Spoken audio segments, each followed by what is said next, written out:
Javelin throw में नया Olympic record बनाने और पाकिस्तान को पहला इनफरादी ओलंपिक गोल्ड मेडल दिलाने वाले अरशद नदीम अब खेल की दुनिया में एक बड़ा नाम और मकाम रखते हैं। हमारी यूथ है, उनको देखकर जो है उनको काफ़ी मोटिवेशन मिली है। बचपन से जो है ना उनका ये पैशन था, उनका जो है ना ये लगन थी, वो प्रैक्टिस करते हुए आ रहे थे, फिर करते करते अल्लाह जो है ना सिला देता है। सिर्फ उनकी फैमिली ने उन्हें सपोर्ट किया, तो जो कंसिस्टेंट रहे वो चीज़ों में, तो तभी उन्हें रिजल्ट मिला। स्ट्रगल, आई थिंक मुझे लगता है कि स्ट्रगल जो है इंसान के बहुत माने रखते हैं कामयाबी में। अगर इंसान के पास कंसिस्टेंसी और डिसिप्लिन होती है तो वो फिर किसी भी स्पोर्ट में उसको कामयाबी मिलती है। पेरिस ओलंपिक्स में गैर मामूली कारनामा अंजाम देने के बाद अब उनकी जिंदगी यकसर बदल गई है, लेकिन जिंदगी बदल जाने के इस वाक़े के पीछे एक तवील दास्तान जिद्दोजहद करने वाले हर नौजवान के लिए एक मशअल राह है। किसी हम वतन को ओलंपिक गोल्ड मेडल जीतते हुए देखना 40 साल और उससे कम उम्र तमाम पाकिस्तानियों के लिए एक बिल्कुल नई बात थी। चाहे अंधेरे हो रुके ना कभी सफर। Pakistani Arshad Nadeem. Cricket, hockey, squash और स्नूकर जैसे खेलों में आलमी रैंकिंग में रहने के बाद मुस्तकिल जवाल पाकिस्तानी खिलाड़ियों की कारकर्दगी पर सवाल बनता जा रहा था, लेकिन जैवलिन थ्रो में अरशद नदीम का गोल्ड मेडल हासिल कर लेना इस सवाल का फौरी और बेहतरीन जवाब है। अरशद नदीम का जो एक ऑनर, जो गोल्ड मेडल उसने जीता, इसलिए ओलंपिक इज़ द प्राइम, मतलब उसके बाद कोई चीज़ नहीं है, तो इसलिए हमारे लिए बहुत बड़ी फ़ख्र की बात है कि कोई ओलंपिक में गोल्ड मेडल जीते। और जो टाइमिंग थी उस वक्त, सही टाइमिंग पे, अपनी पीक पे उन्होंने वो पहला नेज़ा फेंका है, जो कि एक ओलंपिक रिकॉर्ड भी हो गया। अनबिलीवेबल उसकी जो थी वो थ्रो थी, और मुझ समेत मुझे भी यकीन नहीं था। मैंने कहा ये 80, 82, 85, लेकिन 92.97 ये मेरे ख्याल में सबको उसने हैरान कर दिया। पाकिस्तान में अब तक तीर और बर्छियां चलाने का काम शायद सिर्फ हुस्न वालों के ही बस में था। सूबा पंजाब के कस्बे मियां चन्नू के एक छोटे से गांव से ताल्लुक रखने वाला अरशद नदीम मुकाबले के दिन पलक झपकते वो कुछ कर गया जो 40 बरसों तक कोई ना कर पाया। 118 साल जो ओलंपिक्स की हिस्ट्री है उसमें आज तक इतनी दूर नेज़ा किसी ने नहीं फेंका, तो ये हमारे लिए एज ए पाकिस्तानी फ़ख्र की तो बात है। एक अंदर से टैलेंट था इसके पास। अब ये देखें कि आपने जैवलिन थ्रो कौन करता है पाकिस्तान में? जैवलिन थ्रो का तो नाम भी नहीं पता था बच्चों को। जो उनकी अपनी स्टाइल की ट्रेनिंग थी, जो वो अपने घर में करते थे, और या अपने जो कोचिज़ के साथ, वो अपने इदारे के साथ करते थे, वो उनके काम आई और वो ज़बरदस्त थी। और उन्होंने पहली बारी में जो थ्रो की, उसके बाद कोई उनके सामने खड़ा ही नहीं हो सका।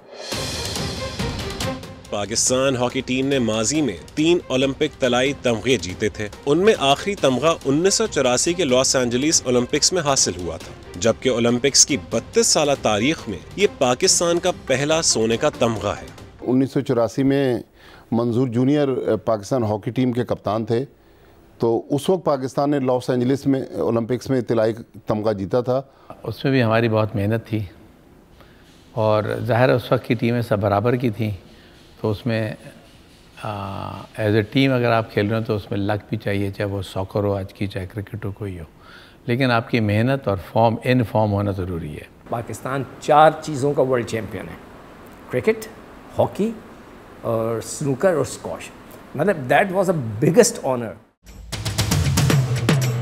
अरशद नदीम ने ये मकाम हासिल करने के लिए सख्त मेहनत की है। वसाइल की कमी को अपने मकसद की राह में कभी हायल न करने वाले इस अजीम खिलाड़ी के पास किसी किस्म की कोई माली या पेशा वराना सहूलत मुयस्सर नहीं थी। वो एक सरकारी स्कूल के मैदान में वर्जिश करते रहे। वेट लिफ्टिंग का सामान वालिद ने घी के डब्बों से बनाया। मश्क के लिए नेज़ा उन्होंने अपने ही हाथ से बनाया था। फिर भी वो करोड़ों रुपयों की सरकारी सरपरस्ती हासिल करने वाले नीरज चोपड़ा को मुकाबले के दिन बहुत पीछे छोड़ गया। वो सिंगल इवेंट में गोल्ड मेडल जीतने वाला पहला पाकिस्तानी भी है। जिन इक्विपमेंट्स के साथ अरशद नदीम ट्रेनिंग कर रहे थे, वो इक्विपमेंट्स जंग आलूद थे।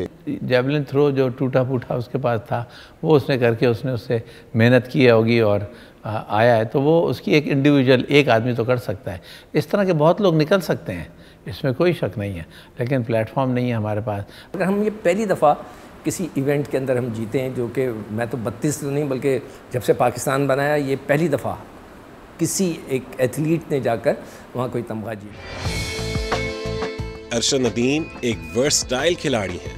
उन्होंने मुख्तलिफ वक्तों में क्रिकेट, बैडमिंटन, फुटबॉल और एथलेटिक्स में हिस्सा लिया। अलबत्ता क्रिकेट उनका जुनून था। अरशद ने शॉट पुट और डिस्कस थ्रो में भी तबाह आजमाई की थी।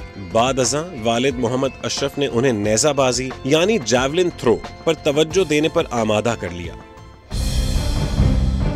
जैवलिन थ्रो में अरशद नदीम का करियर 2015 में शुरू होता है। अगले ही साल वो इंटरनेशनल एमेच्योर एथलेटिक्स फेडरेशन की जानिब से दी गई स्कॉलरशिप के तहत मॉरिशस में आला दर्जे की ट्रेनिंग के लिए रवाना हो गए। उसी साल उन्होंने हिंदुस्तान के शहर गुवाहाटी में साउथ एशियन गेम्स में कांसी का तमगा जीता। जून 2016 में ही अरशद नदीम ने वियतनाम के शहर हो ची मिन्ह में 17वीं एशियन जूनियर एथलेटिक्स चैंपियनशिप में भी कांसी का तमगा हासिल किया। मई 2017 में अरशद नदीम ने बाकू में इस्लामिक सॉलिडारिटी गेम्स में 76.33 मीटर के थ्रो के साथ कांसी का तमगा जीत लिया। और फिर अप्रैल 2018 से और 2019 तक उन्होंने मुख्तलिफ ममालिक में मुनक्किद होने वाले बैनुल अक़वामी मुकाबलों में मुस्तकिल अपने रिकॉर्ड्स बेहतर किए। टोक्यो ओलंपिक्स के लिए क्वालिफाई करना अरशद नदीम के करियर की एक बड़ी पेशरफ्त। 2021 में मुनक्किदा इन ओलंपिक्स में डेब्यू करते हुए वो अपनी 84.62 मीटर लंबी थ्रो के साथ 5वें नंबर पर रहे। अरशद नदीम की जर्नी अगर पीछे चले जाएं 4 साल पहले जब टोक्यो ओलंपिक्स जिसमें नीरज चोपड़ा ने गोल्ड मेडल जीता, वहाँ अरशद नदीम 5वें नंबर पर आए। मार्च 2022 से आलमी चैंपियनशिप के आगाज तक अरशद नदीम ने जनूबी अफ्रीका में एथलेटिक्स फेडरेशन ऑफ पाकिस्तान के ज़ेरे निगरानी आला सतह के तरबियती प्रोग्राम में हिस्सा लिया। उसी साल बर्मिंघम में उन्होंने कॉमनवेल्थ गेम्स में गोल्ड मेडल जीता और आलमी चैंपियन ग्रेनाडा के एंडरसन पीटर्स का 88.64 मीटर का रिकॉर्ड तोड़ डाला और यूं वो 90 मीटर का निशान उबूर करने वाले पहले जनूबी एशियाई बन गए। साल 2022 में आलमी चैंपियनशिप के बाद उनका घुटना जख्मी हो गया, लिहाजा वो एशियन एथलेटिक्स चैंपियनशिप से बाहर हो गए। लेकिन अगले ही साल उन्होंने पाकिस्तान नेशनल गेम्स में गोल्ड मेडल हासिल करके खेल के मैदान में शानदार वापसी का मुजाहरा किया। ऐसा शख्स जो कुछ अरसे पहले सर्जरी से गुजरा हो, कुछ अरसे पहले इंजरी से गुजरा हो, पिछले महीने उसकी एक मेजर इंजरी भी उसको हुई, लेकिन उसके बाद इतनी दूर जेवलिन फेंकना सारा कुछ एक ख्वाब लगता है। अरशद नदीम ने मेहनत की अपनी। इससे पहले वो एशियन कप में एशियन गेम्स उधर खेले थे और इंडिया का जो लड़का था चोपड़ा, उससे वो नंबर 1 होता था और ये नंबर 2। इन्होंने उसको एम लेते हुए अपने जहन में आई एम श्योर उसको टारगेट किया होगा कि मैं उसकी कितनी जाती है और मैं उससे ज़्यादा करूं, क्योंकि वो उस वक्त नंबर 1 था और जिसमें वो कामयाब हुआ। हंगरी के दारुल हुकूमत बुडापेस्ट में उसी साल आलमी एथलेटिक्स चैंपियनशिप में 87.82 मीटर की थ्रो के साथ उन्होंने चांदी का तमगा जीता था। यूं उन्होंने 2024 के समर ओलंपिक्स के लिए क्वालिफाई भी कर लिया। अब तो दुनिया को मालूम हो गया है कि ओलंपिक्स 2024 में जैवलिन थ्रो के गोल्डन बॉय नदीम अरशद का ताल्लुक एक गरीब खानदान से है। वालिद मोहम्मद अशरफ एक मेहनतकश हैं। हाल ही में एक इंटरव्यू में उन्होंने अपनी जिद्दोजहद का किस्सा सुनाया। सवाल ये नहीं है कि अरशद नदीम ने ये मेडल क्यों जीता, सवाल ये है कि हमारे पास टैलेंट है लेकिन हमारे पास इंफ्रास्ट्रक्चर नहीं है। जो नेचुरल स्टाइल होता है वो नेचुरल होता है, तो अल्लाह ने उसको ये इज़्ज़त देनी थी, वो नेचुरल स्टाइल में वो गया और वो जीत गया। जो भी उसने घी के डिब्बों से बनाया, तो that was amazing. Arshad Nadeem की अपनी ज़िंदगी अब बदल चुकी है। अब उसके पास शनाख्त, शोहरत और सब कुछ है, लेकिन मुल्क भर में अरशद नदीम जैसे अनगिनत खिलाड़ी मवाक़ी के मुंतज़िर हैं। लेकिन इनफरादी टैलेंट की हौसला अफजाई से बात नहीं बनती। ये पाकिस्तान में जो खेलों की फेडरेशंस हैं ना, इनमें जब तक क्रैकडाउन नहीं होगा तो फिर हमें फिर ऐसा ना हो कि अगले फिर इंडिविजुअल गोल्ड मेडल के लिए फिर इसी तरह 40-45 साल का इंतज़ार करना पड़े।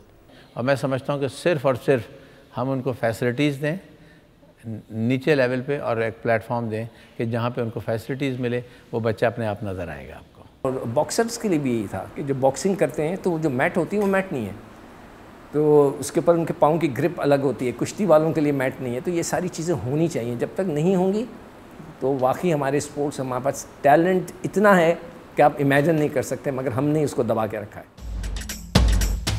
अगरचे उन्हें हिलाल इम्तियाज जैसे आला एजाज से नवाजा गया, लेकिन उनसे किए गए चंद वादे आज तक पूरे नहीं किए गए। ऐसा हुआ ना यार, 80-90 करोड़ की फिगर थी, हम बड़े खुश थे। सरकारी इदारों की बात की जाए तो सरकारी इदारों में अल्हम्दुलिल्लाह सब ने दे दिया है, और मेरे ख्याल में जो प्राइवेट हैं वो रह गए।